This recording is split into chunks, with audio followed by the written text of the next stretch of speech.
Et j'ai ici une pièce que vous connaissez, ok, qui va être intéressante pour définir une petite particularité dont il faut que je vous parle par rapport à la cotation 3D. Donc, première des choses, pourquoi on fait la cotation 3D? Ben, c'est sûr qu'il y a une idée de garder l'information à un seul endroit. C'est-à-dire qu'aujourd'hui, si vous faites une pièce avec un CAD part et que vous faites la description de la pièce dans un CAD drawing, ben, vous êtes obligé de gérer deux fichiers différents. Okay? Et à cause de ça, dans un environnement comme l'école, ben, arrivent des cas où, par exemple, quelqu'un vient me montrer un dessin avec lequel il y a des problèmes, mais il ne m'a pas amené le CAD part. Okay? Puis à ce moment-là, tout ce que je peux faire, c'est ouvrir le dessin et regarder ce qu'il y a dessus, mais si j'essaie d'éditer, parce que le CAD part n'est pas présent, ben, je n'aurai pas ce lien-là, puis ça ne fonctionnera pas. Okay? Donc, cette information-là est nécessaire quand vient le temps de garder des liens entre les fichiers. Question de faciliter la chose, question de rendre, d'essayer de sauver du temps et de sauver des sous. Parce que la cotation dans un dessin est nécessaire, évidemment, pour de l'inspection, pour de la validation, des choses du genre, mais malheureusement ne ramène absolument rien en termes de profit à une entreprise. La cotation, c'est un mal nécessaire. Okay? Il faut qu'on la fasse, mais elle ne nous paye pas d'aucune façon. Donc, on tente de l'éliminer jusqu'à un certain point, sachant qu'on ne pourra jamais totalement l'éliminer, mais au moins de l'amoindrir. Un jour, quelqu'un est arrivé, puis c'est pas faux, quelqu'un est arrivé en disant on travaille en double, parce que l'information, on l'a. Le diamètre du trou qui est là, oui, je peux le mettre sur un dessin, mais je l'ai, cette information-là. Tout ce que j'ai à faire pour l'obtenir, c'est de venir cliquer sur le cercle qui est là, et on me dit que le rayon est égal à 0,25, donc le diamètre est égal à 0,5. Je l'ai sur mon 3D, mon information. Donc, est-ce que j'ai besoin de sortir une cote nécessairement qui me dit que j'ai besoin de 0,5 de diamètre sur ce trou-là? Est-ce que j'ai besoin d'une profondeur, le trou? Je l'ai encore, je peux analyser de cette face-ci à cette face-là et j'obtiens une profondeur de 0,5. Je peux tout trouver sur mon 3D. Oui, ça me demande des manipulations, mais en même temps, ce n'est pas un usager qui a besoin nécessairement de toutes les cotes.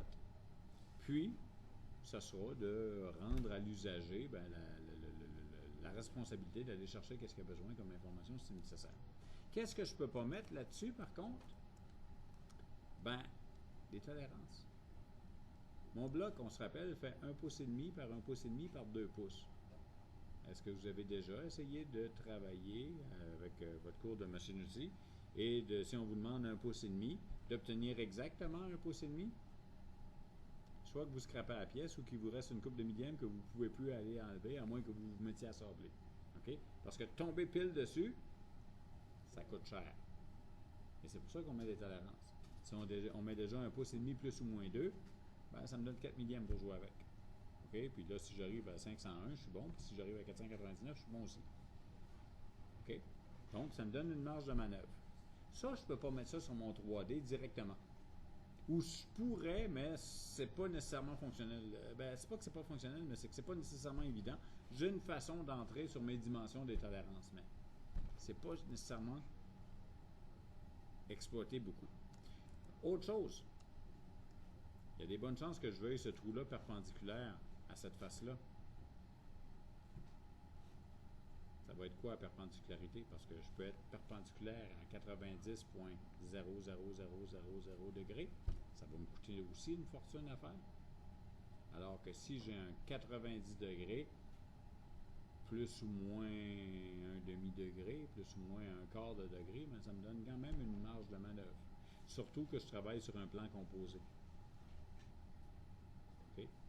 Quand je travaille sur une face plane perpendiculaire à ma base, en autant que j'ai un parallélisme qui n'est pas encore défini dans mon 3D, si j'ai un parallélisme entre mes deux faces à l'intérieur d'un poil de millième, ben, je peux espérer que si je perce verticalement, ben, que je vais être perpendiculaire à cette surface-là. Mais arrivé ici, j'aime mieux avoir une tolérance. Donc, c'est ça que je ne peux pas directement obtenir sur mon modèle 3D. Et c'est ça qui, normalement, devrait être la base du tolérancement 3D. C'est-à-dire que, théoriquement, sur un modèle 3D, je ne devrais obtenir que les cotes que je ne peux pas obtenir en allant chercher mon analyse de pièces. Okay? Les parallélismes, les perpendicularités, les planéités, les choses du genre. Si on fait une petite parenthèse au dossier 513,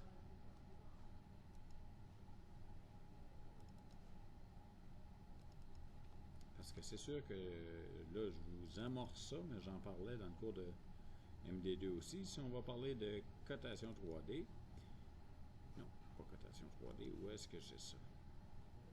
J'ai trouvé un jour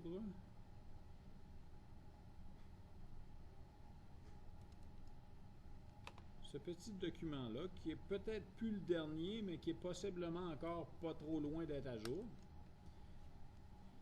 qui est une norme à SME par rapport aux cotations 3D. Okay? Donc, si vous passez rapidement à travers ça, ben, vous allez voir qu'à un moment donné, dans les exemples que l'on montre, okay, ici, les informations que vous avez sont soit encadrées, donc vous avez commencé à avoir des tolérances géométriques, légèrement, dans votre cours de lecture de plan, tout ça. Donc, une tolérance ici, comme ça, encadrée, une tolérance basique, ou une cotation basique, réfère à une annotation géométrique de ce genre-là, de planéité, de tolérance de profil ou de choses du genre. Donc, à ce moment-là, je ne cherche pas nécessairement à avoir 3.6 de valeur. J'ai 3.6 en fonction peut-être d'un profil de forme qui est de 0.4. Donc, mon 3.6 devient possiblement utilisable entre, je ne sais pas moi, 3.2 et 4. OK? Donc, c'est ça que ça veut dire.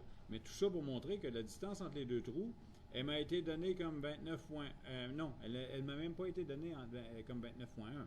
On me donne la position de ce trou-là par rapport au côté à 29.1. Si je cherche la distance entre les deux, je suis le modèle 3D et j'analyse. OK? Je bâtis comme ça. Donc, c'est à ça que ça devrait ressembler un modèle 3D. OK? En termes de cotation. Maintenant, dans CATIA, c'est sûr que pour coter vos dimensions 3D, vous avez des outils. En fait, vous avez deux types d'outils. Si vous amenez toute cette barre-là, vous avez cet outil-là qui s'appelle Tolerancing Advisor et vous avez tous ces outils-là qui portent des noms différents. OK? Tous les outils, sauf celui-ci, répètent à peu de choses près ce que vous allez retrouver dans votre drafting 2D dans un CAD drawing. OK? Sauf que vous devez comprendre qu'il existe deux types de cotation 3D. On parle de cotation sémantique ou de cotation syntactique. OK? La cotation sémantique se veut la cotation à employer et se veut une cotation logique et cohérente. Autrement dit, si éventuellement j'arrive à faire une cote de position sur le diamètre de ce trou-là, okay, je veux que le centre du trou soit à une certaine position par rapport au datum A, B et C, en cotation syntactique, ben, je pourrais commencer par cette cotation-là. Parce que je fais n'importe quoi quand je veux. En cotation sémantique, je ne pourrais pas faire ça tant que les datums A, B et C n'existeront pas dans mon modèle. Donc, pour être capable de les utiliser, il faut au moins que je les ai créés. C'est ça l'idée. Donc, la façon de faire, idéalement, va être de travailler uniquement avec cette fonction-là. Sauf que l'outil est encore jeune, puis ça fait quand même quelques versions, mais c'est encore jeune. Il va arriver des situations géométriques où vous allez vouloir faire une cotation sémantique et que ça ne marchera pas. Là, c'est pas parce que ça n'a pas marché le premier coup qu'en prenant d'autres éléments, en changeant l'ordre dans lequel vous avez sélectionné vos objets, pensez à ce que j'ai fait en contact tantôt là, avec le cône et le sac, il l'acceptait. Il a bugué, là, mais il l'acceptait quand même. Ce genre de technicalité-là va arriver aussi en sémantique. C'est-à-dire que des fois, juste d'inverser votre sens de sélection d'objets va faire que ça marche au lieu de ne pas marcher, et ainsi de suite. Là. Donc, vous devriez toujours viser à employer ce qu'il y a là. Mais, si vous n'y arrivez pas, ben, vous pouvez toujours vous rabattre sur les outils syntactiques correspondants puis faire la cote pareil. OK? Donc ça, c'est la première chose. Deuxième chose maintenant. Je vais vous montrer comment passer à travers cet outil-là, les autres étant ni plus ni moins que des fonctions de drafting. On parle de pratique. Dans cet outil-là, j'ai peut-être pas une infinité de solutions, mais j'en ai peut-être un 600-700, dépendant des types de géométrie. On ne les fera pas. OK? Je vais vous montrer en gros comment ça marche. Le truc pour vous sera d'en faire. Donc, de faire des cotations de distance, de faire des cotations angulaires, tout ça, en repratiquant les choses. Vous n'aurez pas besoin de devenir bon sur toutes les affaires. C'est sûr qu'une question comme ça dans un examen va être assez basique, pourrait quasiment être cette pièce-là. OK? Ou une pièce très semblable. Le but étant de voir si vous êtes capable de faire certaines choses. Parce que la cotation, c'est une affaire dans la cotation 3D.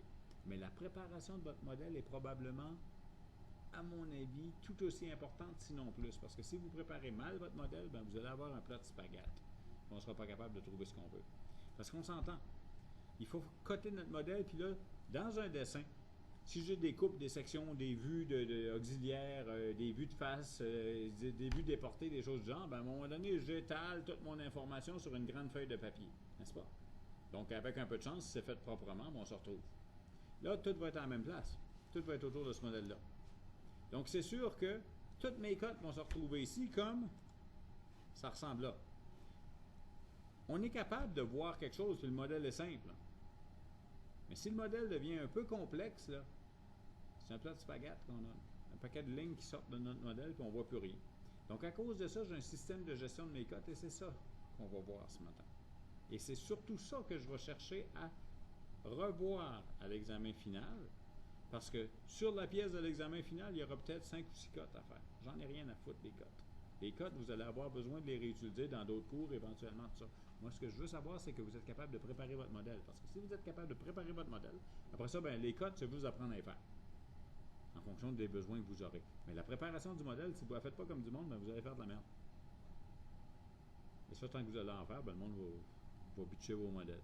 Puis vous préférez mieux être, en tout cas, vous ne le savez probablement pas encore, là, mais vous allez préférer être plus cité en exemple parce que vous travaillez comme du monde que cité en exemple comme ce qu'il ne faut pas faire. OK? Parce qu'habituellement, cette réputation-là passe pas mal plus vite à travers le monde que celle qui dit que vous travaillez comme du monde. OK? Ce qui fait que, pour faire des cotations 3D, on a besoin du bench et on a besoin de comprendre certaines choses. Première des choses, les cotes sont planaires et doivent donc être localisées dans l'espace à partir de plans, OK, ou de vues qu'on va créer. Donc, le choix des noms n'est pas nécessairement évident, mais on a pris ça, c'est parce qu'à un moment donné, ça devient confondant là, dans le lexique habituel du dessin. Mais on va se créer des vues dans CATIA d'abord pour commencer, pour se localiser dans l'espace. OK? Une fois que ces vues vont être faites, on pourra les utiliser pour être capable de créer nos codes. OK? Qui seront des codes faits syntactiques.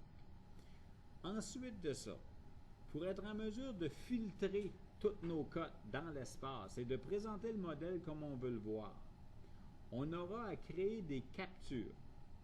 Et ultimement, c'est juste à travers ces captures-là qu'on va travailler. Quand le modèle va être fait et qu'on va vouloir référer aux informations sur le modèle, ben c'est des captures qu'on va utiliser. Sauf que, pour être en mesure de préparer ces captures-là, il faudra régler nos points de vue pour bien voir ce qu'on fait à travers des vues. Mais pas les mêmes vues qu'on a utilisées au début. Et c'est pour ça que je vous dis que le choix des mots n'a pas été nécessairement optimal là-dedans. Là, ça va devenir embêtant. Mais en autant qu'on comprenne ce qui se passe, c'est ça que je vais vous montrer ce matin. OK? Donc, première des choses, on cherche à faire des vues pour faire les cotes et les vues se retrouvent ici. Création d'une vue dans un menu qui s'appelle View, en passant, OK? Parce que c'est franglais, Katia, là. OK? On utilise en principe l'interface française, mais j'ai un menu ici qui s'appelle View Annotation Planes. OK? Et c'est là-dedans que je vais trouver les vues. Bon. Les vues vont référer à des plans. Sauf que, si je prends ce plan-ci, j'obtiens quelque chose, j'ai une vue qui se crée qui s'appelle vue de face. OK, à l'échelle 1, 1, ainsi de suite. Je n'ai pas de rotation, mais je pourrais en avoir besoin. Le problème, c'est que je crée une vue, et j'espère qu'elle est bonne. Si je la clique, là, je vois quels sont les axes qui apparaissent sur ma vue.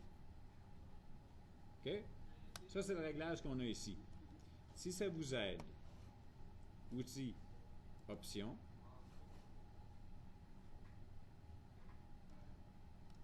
conception mécanique, functional tolerancing annotation, affichage,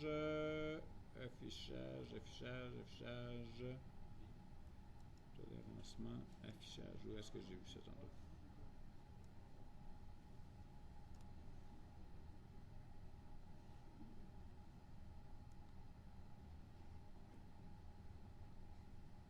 Les paramètres. Vue plan, c'est ça, non? Non, vue plan ici. OK. Vue plan, affichage des vues, plan d'annotation, affichage de l'axe de la vue. Peut être toujours caché, peut être présentement affiché pour la dernière vue sélectionnée, ou peut être affiché uniquement pour la vue courante. Ce qui est peut-être intéressant parce que si ensuite je viens créer une vue ici, c'est pas ça que j'avais tantôt, mais en tout cas, je voulais voir mon plan. Mais au moins, c'est que je le vois tout de suite. Et si jamais ça ne marche pas, ben, je peux faire un undo et revenir où j'étais. OK? Si jamais en sélectionnant un plan comme ça, OK, j'obtiens ce que j'ai obtenu, puis que je me rends compte que je veux pivoter, ben, peut-être que je peux aller me chercher un 90 degrés tout de suite et obtenir ça. OK? Parce que les axes qui apparaissent là vont régler votre point de vue quand vous allez chercher horizontal, vertical tantôt.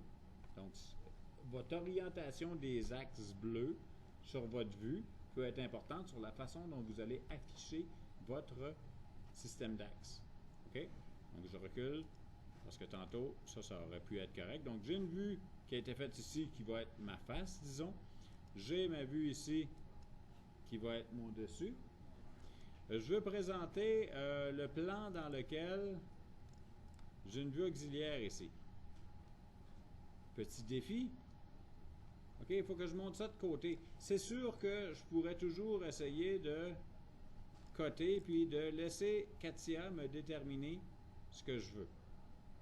OK? Sauf que c'est pas nécessairement évident. OK, dans ce cas-là, parce que Katia peut me donner un résultat qui est bon ou comme il peut me donner quelque chose d'erroné. Ou encore plus simple, je vais avoir besoin de l'autre vue auxiliaire aussi qui me permet de positionner mon trou. Regardez ce qui se passe si je crée ma vue ici. OK? Toup. OK. Il m'a donné quelque chose qui est étonnamment bon, mais qui n'est pas nécessairement correct parce que je ne suis pas sûr que cet axe-là est nécessairement parallèle à ceci. OK? Et ce que je m'attendais qu'il me donne, surtout, c'est quelque chose qui est piqué un petit peu plus haut dans l'espace. Donc, dans des cas comme ça, OK, je peux être intéressé à créer des vues non pas à partir de face plane, mais à partir d'un outil que je me serais préalablement créé, qu'on appelle un repère. Donc, si je reviens en Part Design, parce que j'ai cherché l'icône tantôt, je ne l'ai pas trouvé, il est peut-être là, mais je sais qu'il est en Part Design et que je ne chercherai pas longtemps. Là. OK? J'ai un outil ici de création de repères qui me sert à placer un système d'axes par rapport à ma géométrie. Ce que je voudrais faire, par exemple, c'est dire, OK, je voudrais un système d'axes localisé, disons, sur ce point-là, dont le Z va être fait dans ce sens-là. Ouais. Et avec ce que j'ai là, si je fais juste amener mon X sur ce plan-là. Non, il faut que j'amène mon X. Il faut que je fasse attention si je sélectionne un plan. Si je mets mon X là-dessus, ça devrait être bon. Ouais. Parce que dans le fond, qu'est-ce qu'il fait? c'est qu'il fait la projection de cette ligne-là pour définir le X. Donc ça va être bon. Et j'ai donc mon Y perpendiculaire au X. OK? Donc en faisant ceci, j'ai un système de la main droite là. OK? Et éventuellement, je pourrais décider de faire à peu près la même chose en disant, OK, je vais me faire, pas un point, mais je vais me faire un autre axe sur ce point-là. Et je vais m'arranger cette fois-ci pour que le X soit... Non, on va faire le Z encore, mais le Z va être perpendiculaire à cette face-là.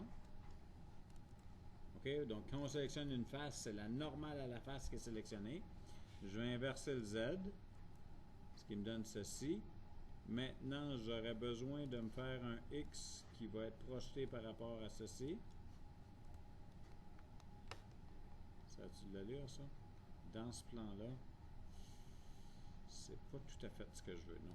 Le X, on va... aucune sélection. Le X, on va dire que c'est ceci. J'ai mon Z comme ça, ouais. Ce qui fait que si je fais l'inversion du X, j'ai ça, j'ai mon Y là, j'ai mon Z là, je suis en business. OK. Donc, j'ai mes plans. Ce qui va me permettre maintenant de revenir en FTNA et de créer une vue sur le plan XY ici. OK, donc, ça vient de se créer là où je le veux.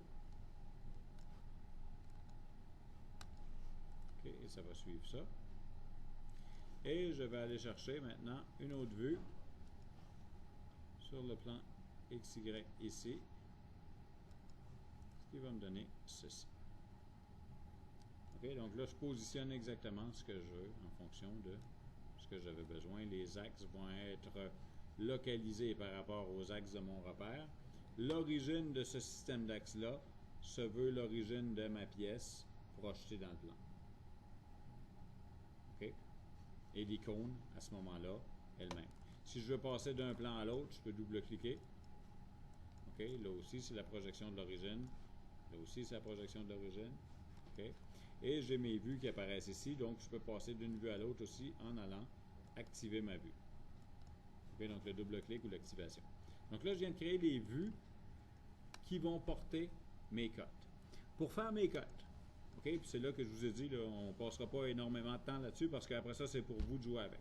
En supposant que j'ai besoin de commencer par des datums, je vais aller chercher mon Tolerancing Advisor. OK? Et par défaut, j'ai rien. Donc, si on dit que cette face-ci est ma face A, donc je vais sélectionner la face d'abord et là, j'ai un certain nombre de choix qui apparaissent. Pour chacun des choix, j'ai des sous-groupes. Donc, je peux aller chercher une surface. Je peux aller chercher tous les types possibles. Dans ce cas-ci, je n'ai pas grand-chose parce que c'est une face plane. OK? Dans certains cas, je vais avoir différents choix ici. Je vous montrerai tout à l'heure. Mais ce que je veux surtout vous montrer, c'est que sous R20, ce qu'on emploie présentement, à toutes les fois que vous allez avoir une série de choix, vous allez avoir l'option tous les types possibles.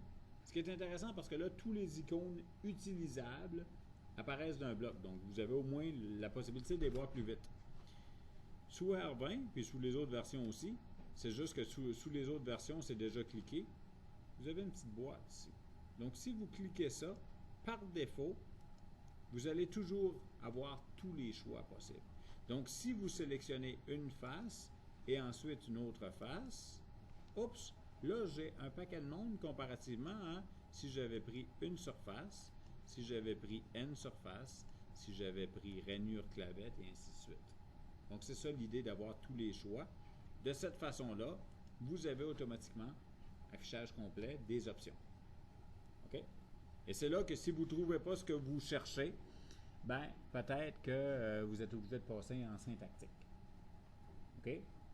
Et pour les besoins de l'examen final, je me fous de ce que vous allez faire comme cote parce que c'est pas vraiment ça que je vais regarder. Comme je vous ai dit, des cotes, il va y en avoir 10 max. OK? OK? Une coupe de datum, une coupe de cotes, là, juste pour voir que vous les ayez faites, mais surtout pour vous forcer à les faire dans les bons plans. OK? Et à faire les captures qui vont avec. Parce que je vais vous montrer comment je vais checker votre dessin tantôt. OK? Donc, on reprend ça. Je veux faire des cotes dans ma vue de face. Donc, je m'en viens chercher le Tolerancing Advisor. Je veux faire un datum. Je prends ceci. Je suis en mode tous les types possibles. Je n'ai pas bien des choses que je peux faire. Je vais me faire un datum. Il va s'appeler A, que voici. Bingo. OK?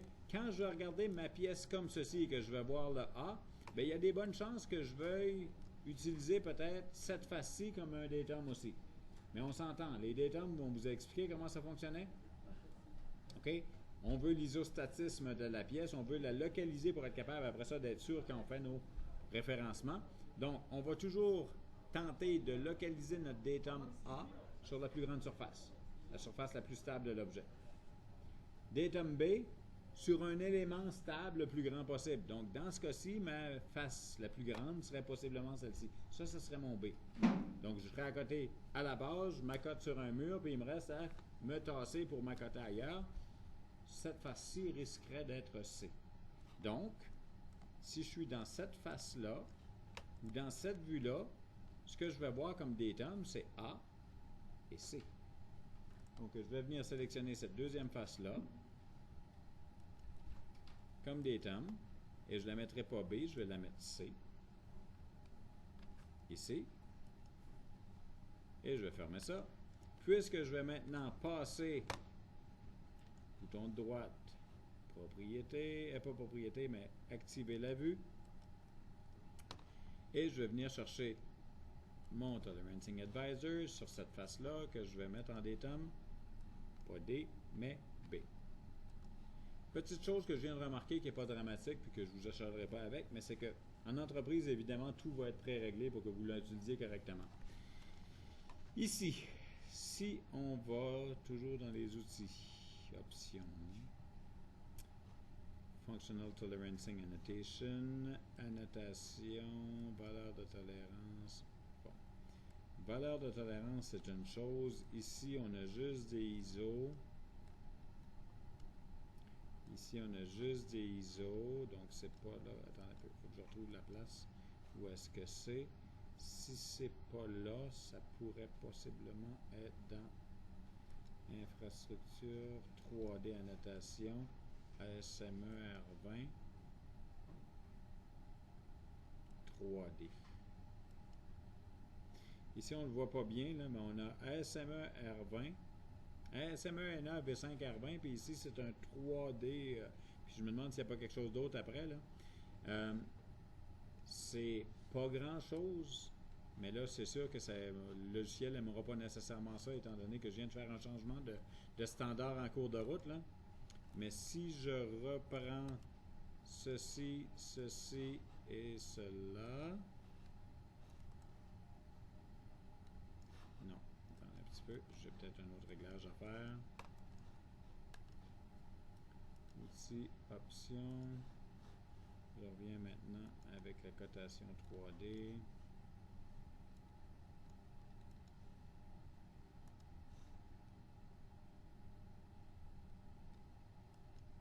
OK, si on l'a pris. Annotation. Charge.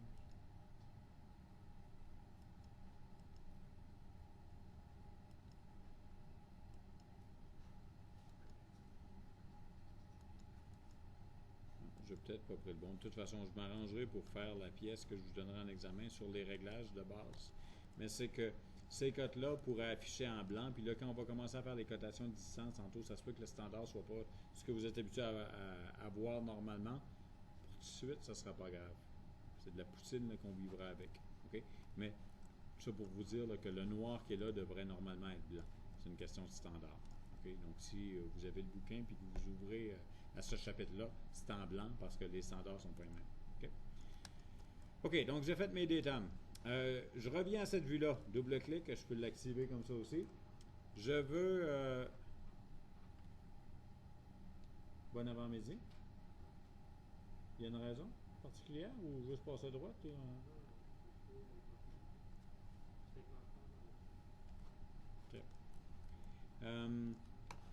Donc, j'arrive ici, toujours dans la même vue.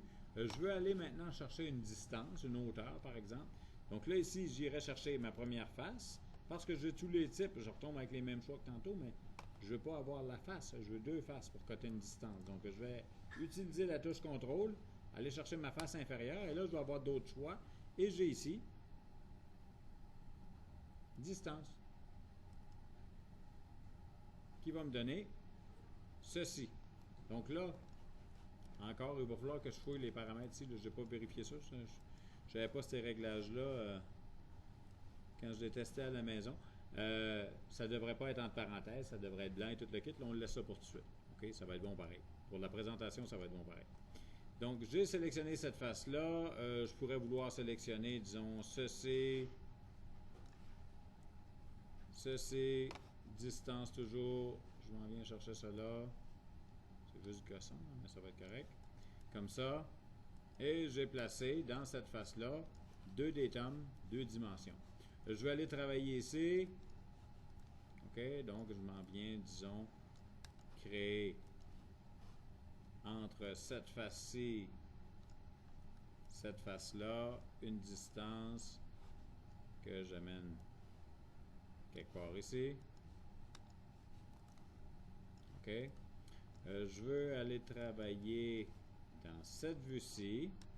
Et là, je voudrais travailler entre, disons, cette face-ci et la face inférieure en demandant une cotation angulaire. C'est pas hot comme cotation, mais tiens, 100 degrés, ça. On peut vivre avec quelque chose comme ça. OK. Et là, évidemment, je voudrais coter, par exemple, la position entre le point qui est ici et l'axe qui est là. La géométrie n'existe pas. C'est sûr que je peux la créer avec en part design, avec un point, avec un axe, mais j'ai aussi un outil ici qui va me permettre de créer de la géométrie. Donc, je viens chercher ceci et je demande un axe. Donc, j'ai un axe. Je vais essayer d'utiliser ceci pour le cercle qui est là. Et je vais faire un point. Donc, pendant que je suis dans la vue qui est toujours active, ici, je veux créer, puis là, je ne sais pas qu'est-ce que ça va me donner, c'est justement ce que je veux voir. Je veux créer entre cette ligne-ci et ce point-là, avec une touche contrôle peut-être, cette ligne-ci, contrôle le point qui est là. Une cotation sémantique qui va être ici, ce qu'on appelle une dimension linéaire avec origine. On va vivre avec là, mais ça me donne pas du tout ce que je veux. Ça me donne pas du tout ce que je veux parce que ça me donne vraiment la distance entre les deux, alors que moi je cherchais ici un point. Non, pas un point, mais 6.6388. Donc, dans ce cas-ci, il faudrait que je me casse la tête un petit peu pour le faire. Quitte à faire une projection, possiblement, du point dans le plan. Donc, c'est ce genre de choses-là qu'il va falloir faire à un moment donné, créer sa géométrie. Il faudrait que je regarde si on a moyen de projeter, mais en tout cas, je n'irai pas vous chercher sur des affaires de même. Mais je veux juste vous montrer que ça se fait. Donc, le 100 degrés, il est bon, ça c'est correct. La dimension ici, je serais bloqué. Je veux maintenant passer à cette vue-là. Et dans cette vue-là, je veux ajouter, disons, le diamètre qui est là. OK, je veux avoir le diamètre ici. Donc, j'ai un point 500 qui apparaît comme ça. OK. Ce que j'aurais pu possiblement faire, c'est créer mon système d'axes. Je vais juste vous montrer pourquoi on peut vouloir faire ça. À cet endroit-là, vous voyez, je peux m'arranger pour faire une coupe dans mon modèle. On va voir tantôt quand je vais créer mes captures que ça peut être utile de pouvoir coter à l'intérieur. Donc, si j'avais fait mon plan par exemple, passant par le milieu du trou, ben, je serais capable de coter sa profondeur d'une même façon. OK. Mais on peut essayer par contre de revenir ici et de coter la distance entre cette face-là et cette face-ci en distance. Et ça va me donner ce que je cherche, drôlement affiché, mais ça va me donner ce que je cherche pareil. OK, donc cette cote-là, je la veux, disons comme ceci. OK? Donc, j'ai mes vues, j'ai quelques cotes. Les cadres de mes vues s'en viennent de plus en plus embêtants parce qu'ils s'agrandissent au fur et à mesure que j'ajoute des cotations. Donc, mes vues elles-mêmes peuvent être cachées. Première des choses. Mes repères pourront être cachés aussi. Mes plans, cachés. Ma géométrie ici, cachée. Ou, ouais, cachée. Puis, je pourrais la discriminer par après si je n'ai besoin. Donc, supposons qu'on y va juste avec ça. OK? Présentement, la manière dont je vois ma pièce, ben, c'est réglé avec la souris. Mais on a ici les différents réglages qui me permettent de voir en isométrique. Wow! Vue de face. Re-wow. Vue de côté. Re-wow. C'est dû à quoi? C'est dû au repère. Bouton de droite. Repère 1. Activé. C'est-à-dire repère 1. Définir comme système d'axe courant. Si je demande mon isométrique, c'est pire. OK? Parce que j'ai mes repères, donc on va en faire un troisième pour se placer. Je vais revenir ici en Part Design. Je vais me faire un repère sur ce point-là. On va s'arranger pour qu'il suive les orientations principales. Donc, normalement, j'aurais X. Là-dessus, j'aurais Y. Là-dessus, j'aurais Z inversé. Donc, on va prendre le Y qu'on va inverser comme ça et le Z va être ceci automatiquement. OK, c'est beau. OK. Donc, avec mon repère 3 maintenant actif,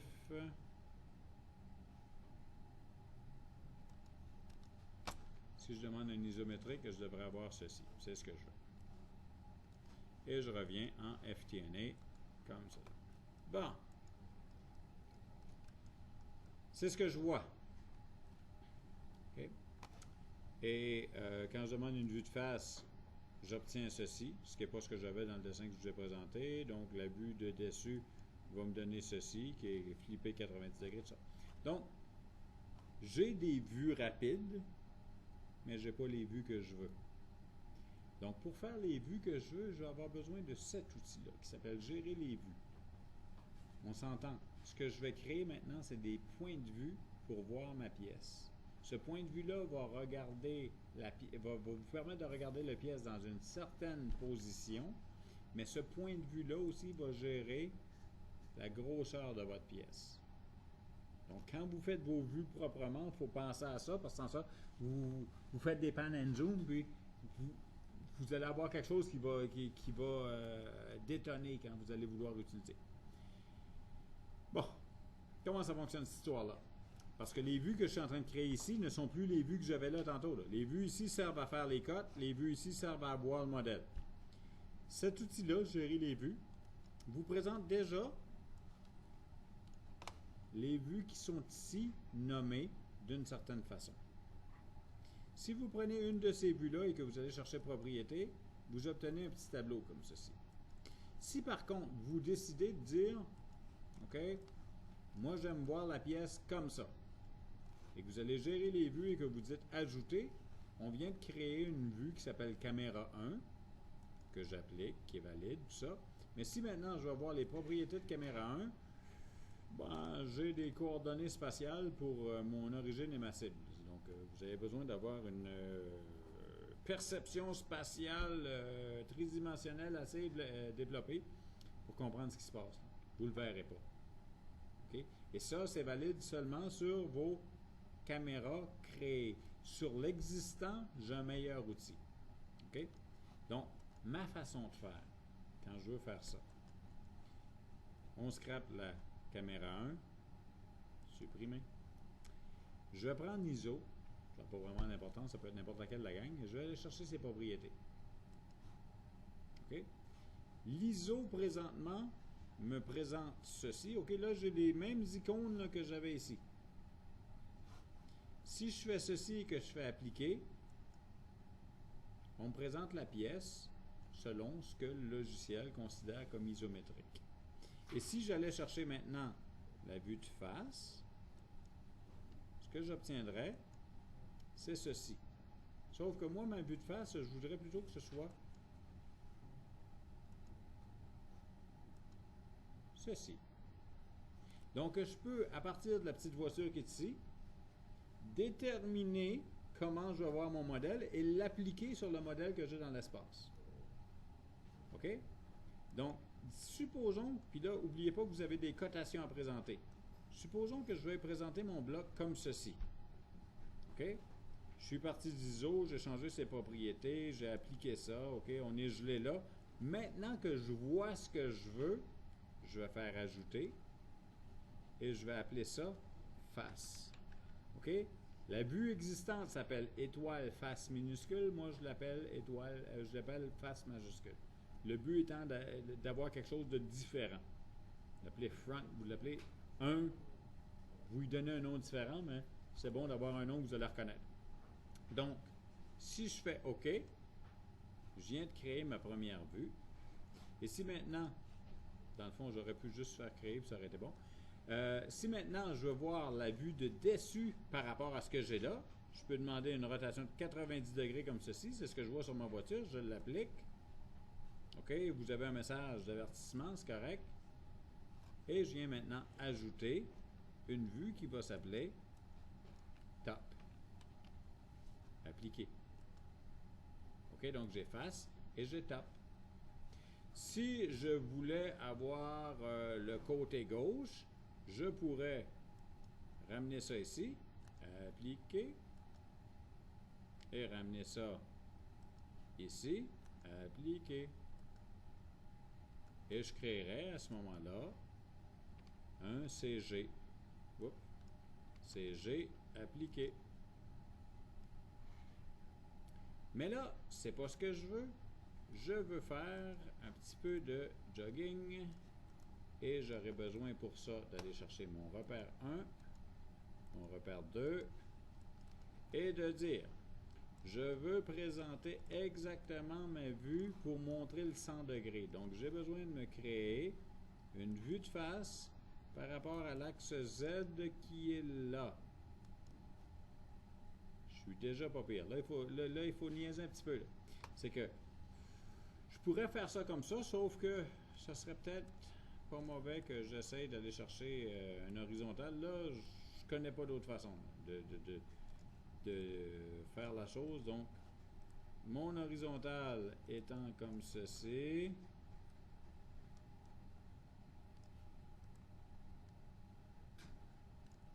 OK? Je peux peut-être tenter de redéfinir une vue de face à partir du Z que je viens sélectionner là. Ça repositionne légèrement mon modèle. Et je fais fermer là-dessus. Je rouvre et je crée tout de suite ma vue. OK, donc ajouter. On va appeler ça Ox 1. Appliquer.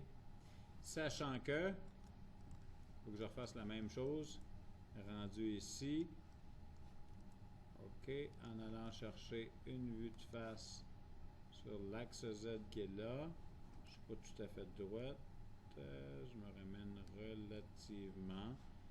On va refaire une vue de face sur le Z qui est là. OK, il y a un petit peu de niaisage dans l'histoire. Désolé. Comme je vous ai dit, j'ai pas bien d'autres façons que je connais pour faire ça, mais j'ai pas nécessairement une expérience à tout casser dans toute cette histoire-là non plus. Donc, j'ai ça de bon. Je viens créer ici un Ox 2. Ajouter. Non, c'est-à-dire appliquer. Et maintenant, si j'ai bien fait le boulot, je passe de la vue de face, appliquer, à la vue top, appliquer, à la vue de côté gauche, appliquer, à la première auxiliaire, appliquer, à la deuxième auxiliaire, appliquer. C'est l'idée de la chose. OK? Donc là, j'ai réglé des points de vue et en même temps, c'est mon facteur d'échelle.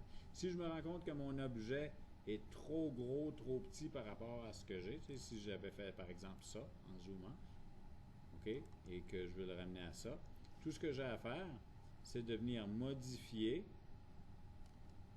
OK, donc je suis en train de modifier AUX2 et je fais appliquer. Donc là, dorénavant, si je passe à AUX1, appliquer, je reviens à AUX2, appliquer. OK, puis c'est valide aussi sur la position de l'objet. Si je fais modifier maintenant et appliquer, mon AUX1 était quelque part ici, mais mon AUX2 est maintenant rendu là. OK, donc je le ramène là, appliquer. Non, je le ramène là, modifier, AUX2, appliquer. OK, donc c'est comme ça que je place mes vues. Et il va falloir, évidemment, on va aller voir l'ISO. OK, l'ISO fait mon bonheur, donc je vais travailler avec le ISO existant. Si je ne voulais pas, je m'en viens ici, je viens chercher le ISO que j'applique. OK, le facteur d'échelle est bon, il n'est pas trop gros, pas trop petit. Parfait, mais je peux vouloir peut-être faire ça. Et là, maintenant, je vais ajouter un nouvel ISO qui va être le mien, comme ça. OK, donc là, j'ai toutes mes vues de définies pour regarder l'objet. Ce qui va me permettre de voir et de comprendre comment mon objet est fait, ce ne seront pas ces vues-là, ce ne sera pas ces vues-là, mais ça va être ce qui s'en vient, ce qu'on appelle des captures. Les captures me permettent de gérer la visualisation de l'objet et des éléments qui sont sur cet objet-là, donc les cotations. On crée les captures avec cet outil-là, qui s'appelle capture. Quand vous créez une capture, remarquez que, une fois le nom changé, que je vais appeler d'abord all, disons, on change l'interface. Je suis dans la capture. OK? Et quand ma capture sera créée, j'en sors comme d'un esquisse, je retrouve mes icônes. Si je me crée une nouvelle capture que j'appelle None,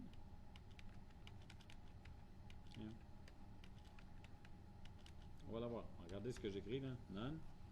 OK. Je rentre dans la capture et j'en sors.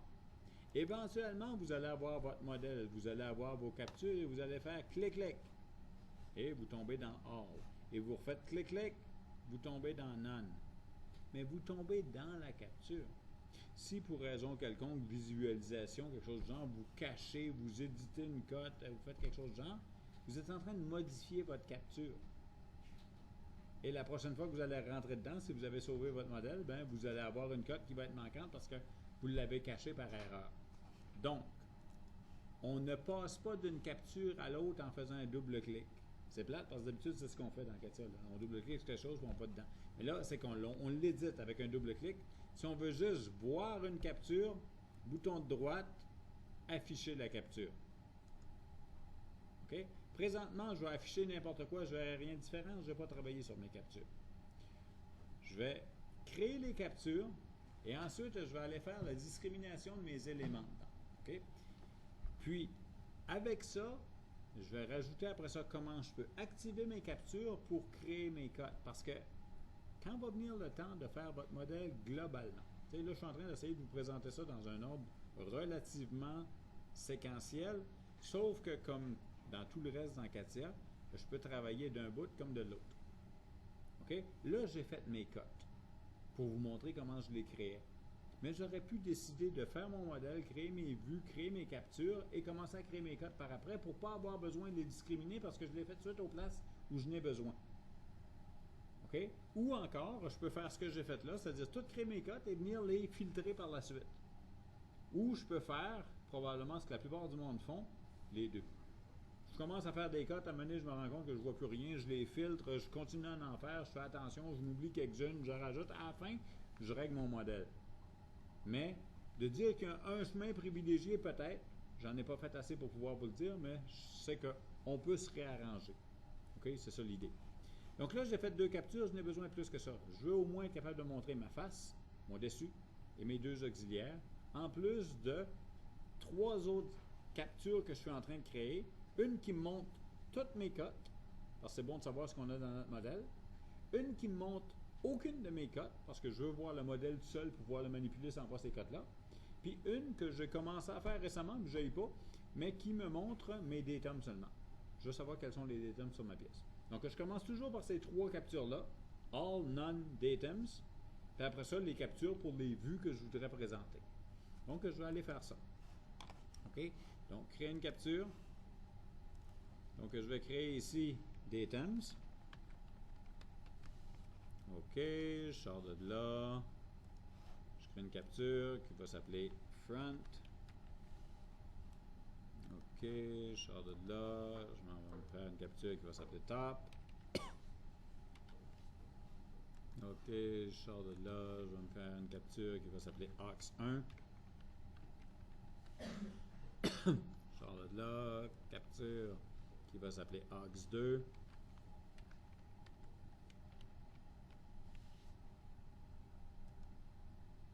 Et je sors de là. Donc, all front datum, mes 4 vues, je devrais être en business. OK? Toutes mes vues ont été faites de la même façon. Je n'ai même pas édité. Maintenant, on va aller éditer une après l'autre. Je pars de là. OK? J'ai soigné mon modèle tout croche volontairement. Je m'en vais dans la capture All. Je peux éditer l'objet All. Je peux faire double-clic aussi, c'est la même chose. Sur mon objet All, en haut, j'ai ces options-là de ma capture. Et la première chose que je veux régler, c'est la caméra qui est employée. Donc, All, None, puis Datum, je les veux en montrant la pièce en isométrique. Les autres, je veux utiliser les captures que j'ai faites. Donc, ici, je vais aller demander ISO. OK? Je sors de là. Celle-ci, là, je ne verrai pas de changement, mais si je tourne de même, puis que je demande ISO, j'envoie un. Je sors de là. Je m'en viens ici. ISO, ça ne bouge pas parce que j'étais déjà en place. Je sors de là. Je m'en viens ici, front. Je veux front. Donc, front, c'était face. OK. Ça va être ceci. Je sors de là. Top. Top. Je sors de là. aux1. aux1. Je sors de là. aux2. aux2. Je sors de là. Ce qui veut dire que une fois que ma pièce est montée, quand j'ai ma liste de captures ici, je peux passer d'une à l'autre en faisant simplement afficher la capture. Ici, ça ne bougera pas. Ici, ça va bouger. Ici, ça va bouger. Ici, ça va bouger. Ici, ça va bouger. Et là, ça va bouger encore. Oups. OK? Donc, c'est comme ça que je gère mes captures. Maintenant, comme j'expliquais tantôt, puis pour ça, je vais peut-être aller chercher... ben tiens, si je reviens dans ma vue aux1, pendant que je suis dedans, j'aurai la possibilité, là, mon plan n'a pas été fait à la bonne place, mais je pourrais demander une coupe. OK? Comme ceci, à travers le plan où mes cotes ont été faites. Ça pourrait être pratique. Si j'avais fait mon plan au niveau du trou, ben, je serais capable de coter ma profondeur de cette façon-là. Okay? C'est une question de préparation à l'avance. Puis, je désactive comme ça. Vous voyez ce que ça fait. Puis, vous pouvez mettre ça dans votre capture. Donc, aussitôt que vous arrivez dans la capture, vous êtes déjà en coupe. Si vous ne voulez plus voir la coupe, ben, vous désactivez ça. Mais il faut savoir comment ça marche. OK? Donc, je sors de là. Et là, maintenant, ce qui pourrait être pratique, c'est que... aux1, pardon. Ce qui pourrait être pratique, c'est que je vois juste les cotes que j'ai besoin. OK, que quand je fais la vue de dessus, que je vois le 1,5 pouce, que je vois le datum B, mais que je ne vois pas ceci qui sont les cotes sur la vue auxiliaire 1, que je ne vois pas ceci qui est la cote sur la vue auxiliaire 2, que je ne vois pas ce qui est à faire. Donc, pour être capable de faire la prochaine run, ben, je vais ouvrir mes références, qui sont les valeurs des datums, et ici mes tolérances linéaires. OK, ça c'est mes cotes. Puis on s'entend, je n'ai pas beaucoup d'informations, mais on va rouler avec ce que j'ai. Et je veux juste vous montrer comment ça fonctionne. Si vous partez en ISO comme ceci, et qu'on dit, parfait, tout d'abord, là, je veux que tout ce beau monde-là ne soit pas vu dans ma capture none. C'est à ça qu'elle sert, none, à cacher toutes mes cotes. Donc, je les sélectionne, bouton de droite, Capture Management, et je vais prendre toutes ces cotes-là et je vais les sortir de All, je vais les sortir de Datum, je vais les sortir, non, pardon, je veux qu'elles soient affichées dans All, mais je ne veux pas qu'elles soient affichées nécessairement toutes dans Datum. Je ne veux surtout pas que toutes ces captures-là ne soient pas affichées dans None. OK? Donc là, présentement, je vois ça comme ceci, mais si je fais maintenant afficher la capture None, c'est à ça que ça devrait ressembler. Évidemment, il va falloir que je cache mes repères et tout ça, là, mais au moins, il n'y a plus de codes qui apparaissent. Maintenant, je reviens à All. Dans All, je vois tout parce que je n'ai rien filtré.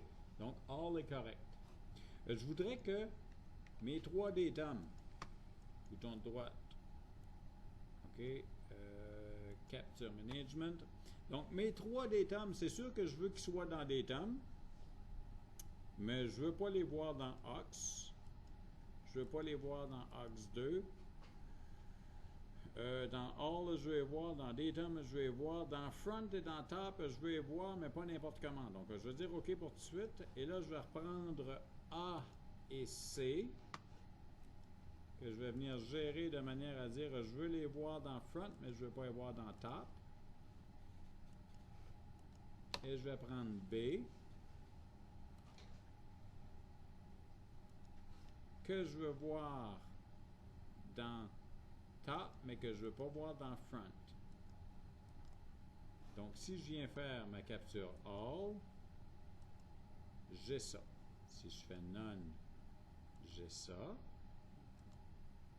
Si je fais Datums, pour le moment, j'ai tout ce que j'avais encore parce que je n'ai pas filtré les autres cotes. Dans Front, je devrais plus voir le datum B. OK? Et dans Top, je ne devrais pas voir A et C. OK? Donc, je reviens à All. Afficher la capture. Maintenant, ma tolérance, je vais juste tourner ça. Ah, OK, c'est ça que je veux voir. Bon. Ces 2 cotes-là, ils me servent à ma vue auxiliaire 1. Donc, Capture Management. Je ne veux pas les voir dans Aux 2. Je ne veux pas les voir dans Top. Je ne veux pas les voir dans Front. Je ne veux pas voir ça dans Datum. Mais je veux le voir dans All. Cette cote-là va me servir uniquement dans Aux 2. Donc, je ne veux pas le voir dans Aux 1. Je ne veux pas le voir dans Top. Je ne veux pas le voir dans Front.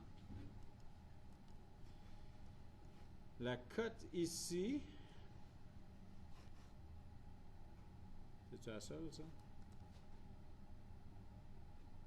Ouais, c'est l'autre qui en a 2, OK. Donc, celle-là, Capture Management, je veux la voir dans Top, mais je ne veux pas voir ça dans Aux 1, je ne veux pas voir ça dans Aux 2, je ne veux pas voir ça dans Front. La cote ici, avec la cote qui est là,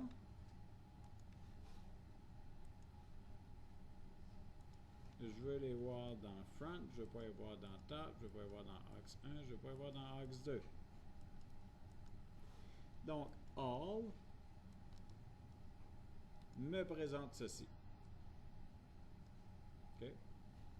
None, ceci. Datum.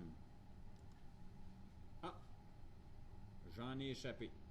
Je veux que cette cote-là, je ne sais pas où je l'ai mis off tantôt, on va aller régler ça. Ça, ça, ça et ça.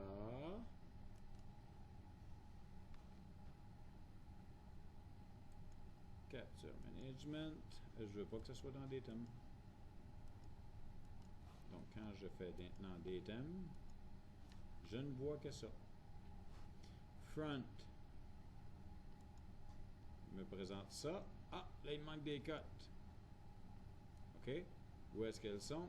Elles sont ici. Et je veux que cette cote-là et cette cote-là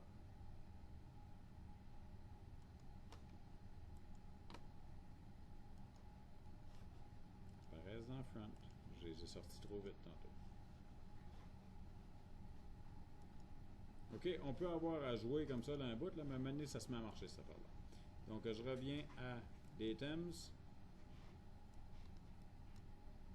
qui était ça. Je reviens à Front. OK, ça n'a pas marché. Donc, c'était quelle? Tolérance 5? Non, ça ne doit pas être tolérance 5.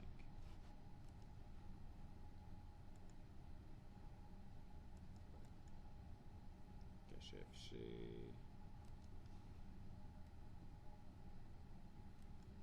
Cacher affiché. Comme ça. Donc, celle-là et celle-là.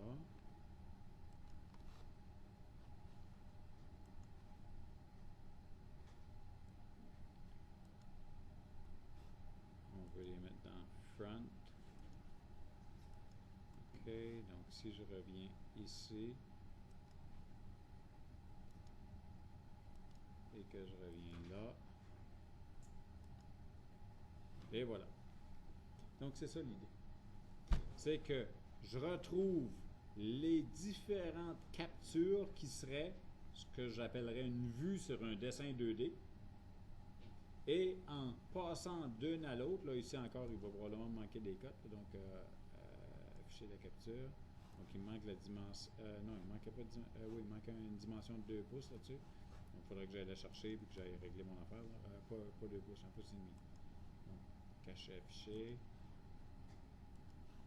Par là, donc cette cote-là, elle doit être dans le top. OK, donc le front était bon. Le top devrait devenir bon. Et je vais aller chercher mon AUX 1. Lui, je devais régler tout de suite correct. Donc, j'ai juste ces dimensions-là, la profondeur du trou.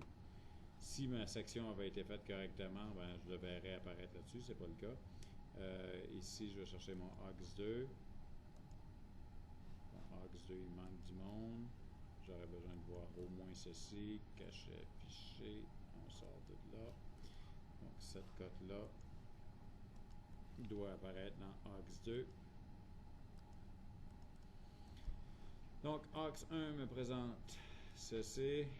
AUX 2 me présente ceci. OK? Et j'ai un modèle qui est techniquement complet. Maintenant, j'aurais besoin de localiser, je sais pas, j'ai besoin de localiser ce trou-là par rapport à mon origine. J'ai besoin de rajouter une cote de hauteur, peu importe. C'est sûr que je peux créer ma cote. OK, je vais aller chercher la vue. Donc, la vue en question, c'est peut-être la vue 4. Que je suis affiché. Ouais, OK, ce serait ma vue 4. J'ai besoin d'aller dans cette vue-là. J'ai besoin d'aller faire ma cote. Et je peux refiltrer ma cote comme je viens de le faire en disant, bon, elle n'apparaît pas dans un tel, elle apparaît dans l'autre. Sauf que, ce que j'aurais pu faire aussi du début, c'est créer mes vues, créer mes captures. Quand je parle des vues, là, je parle de celles-ci et non pas des points de vue. Créer mes vues, créer mes captures, créer mes points de vue, définir mes captures, et ensuite de ça, venir dire, OK, là, je suis en train de travailler dans AUX 2. AUX 2, je vais faire un set current dessus, ce qui me donne un point rouge. Donc, ce que je vais créer dorénavant va apparaître automatiquement dans AUX 2. Sauf que, si je le fais dans AUX2, il faut que je le fasse dans All. Donc, All devrait toujours être Set Current. Parce que n'importe quoi que je vais faire doit apparaître dans All. Mais présentement, si je fais quelque chose comme ceci, et que je dis, OK, je vais essayer de faire quelque chose de clean, là, malgré que ça va sortir bizarre, je vais juste prendre cette ligne-là et cette ligne-là. Il m'offre de faire une distance, mais une distance linéaire avec origine. La cote est un petit peu différente, mais je vais vivre avec. J'accepte ça. OK, je la place correctement et je dis fermer, OK. Donc, si je m'en vais à None, la nouvelle cote que je viens de faire n'apparaît pas. Si je m'en vais à All, elle apparaît. Si je vais chercher AUX2, elle apparaît aussi. Donc, c'est peut-être mieux de travailler de même. De tout préparer ses affaires, puis après ça, de venir dire, OK, je viens faire les cotes seulement dans AUX2, je fais les cotes que j'ai besoin. OK? Puis quand j'ai fini, je unset current, donc celle-là ne l'est plus. On garde le all tout le temps current, donc c'est sûr que les cotes vont tout le temps arriver dans cette vue-là, ou dans cette capture-là, sans problème. Puis après ça, ben, c'est juste de choisir la bonne capture, aller mettre les cotations dedans, elles vont se filtrer automatiquement. C'est automatique parce que c'est vous qui réglez tout à l'avance. C'est peut-être plus facile de même. OK? Ou vous utilisez les deux. Vous faites ça, puis à un moment donné, vous oubliez de changer de vue, vous faites des cotes, puis après ça, vous utilisez le capture management pour être capable d'envoyer vos cotes aux bonnes places, comme je viens de le faire. En sachant qu'à un moment donné, il y en a une que vous allez échapper, vous ne la retrouverez pas, elle n'apparaîtra pas, vous allez passer dans le no-show exactement comme j'ai fait, vous allez la ramener, vous allez la refiltrer, puis on y arrive, là. Mais tout ça pour dire qu'on ne gagne pas de temps. OK? De ce que j'ai eu comme information des gens qui ont commencé à employer ça, là, cotation 3D, c'est une autre façon de faire. Ça a l'avantage de tout garder l'information dans le modèle. OK? Mais, on ne gagne pas de temps. Là. Faire ça ou sortir la vue en 2D, tout ça, c'est pas nécessairement plus court. Plus que ça, dans certains contextes, et Hydro-Québec utilise ça, il y a une autre licence qui permet, dans CATIA, d'insérer une sous-partie dans votre arbre, qui est une espèce de dessin 3D qui est fait à partir des vues qui sont juste positionnées les unes par rapport aux autres. OK, c'est une licence LO1, je pense, quelque chose de genre. J'ai vu ce que ça donnait, je n'ai pas vraiment travaillé avec, mais eux utilisent ça dans ce contexte-là. Vous, ce que vous pouvez avoir à faire dans certains cas, fichier créé à partir de, on s'en va chercher un format quelque part. C'est complètement en haut. Hein? OK, donc. Ce que vous pouvez vouloir faire à un moment donné, c'est dire, OK, j'ai un dessin, puis je voudrais, tu sais, je ne veux pas retranscrire tout ça, puis une capture d'écran, ben c'est en couleur, ça sort pas, tu sais, je voudrais me sortir ça clean, c'est un dessin. Vous avez dans vos vues, ici, la possibilité de sortir une vue issue du 3D qui vous permet de revenir ici, de ramasser par exemple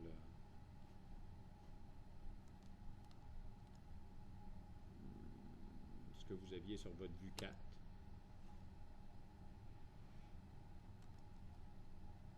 Et ça vous donne ça. OK? Parce que là, on s'entend, là. Il n'y a plus de détails, il n'y a plus de coupe, il n'y a plus de section. On fait tout ça à travers des vues. Donc, je peux me retrouver, puis là, ça ne sera pas parfait non plus, parce que si je reprends ça, puis là, j'ai pas. Mon modèle n'est pas nécessairement exhaustif pour ce genre d'affaires-là. J'allais chercher la vue 1. Mais si j'avais présenté une coupe quelque part là-dessus, là j'ai. Ah, puis tiens, c'est comme comique parce que sur ma vue, il ne me montre pas mes datas. Ah, ça c'est intéressant. Je sais pas. Je savais que la fonction existait, je ne l'avais jamais vraiment exploité. Là. On va essayer juste de voir ce que ça me donne à partir d'une vue de 2. Ah, peut-être. Non. Si je vais chercher la vue 2. Ah, oui, OK. J'ai eu ça parce que c'est ma capture qui est active. Donc, si je reviens ici et que je fais fenêtre, capture, puis que je vais chercher, il faudrait peut-être à ce moment-là que j'aille chercher cette capture-là pour être capable. Ouais, ok, ça se tient. OK, donc pour que ça apparaisse, il faut évidemment que vous soyez en mode All, parce que si vos autres cotes sont cachées, vous les obtiendrez évidemment pas. OK. Mais ça s'obtient. Le seul problème, c'est que c'est pas aligné. Donc, si vous aviez à faire ça, ben là, vous êtes obligé de dire OK, je vais faire bouton droite. Positionnement des vues à l'aide d'éléments. Je vais ramasser cette ligne-là que je vais aligner sur celle-là, par exemple, quelque chose de genre. OK. Donc, c'est ça pour la cotation 3D. Des questions?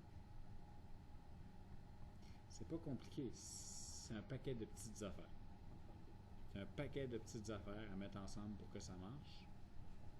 Et qui vont vous demander un peu de connaissance, beaucoup de pratique. OK? À partir d'ici, comme je vous ai dit, pour ma part, étant donné que je suis bien conscient là, que c'est du bonus, là, OK? Il est inscrit dans le plan de cours qu'il y a une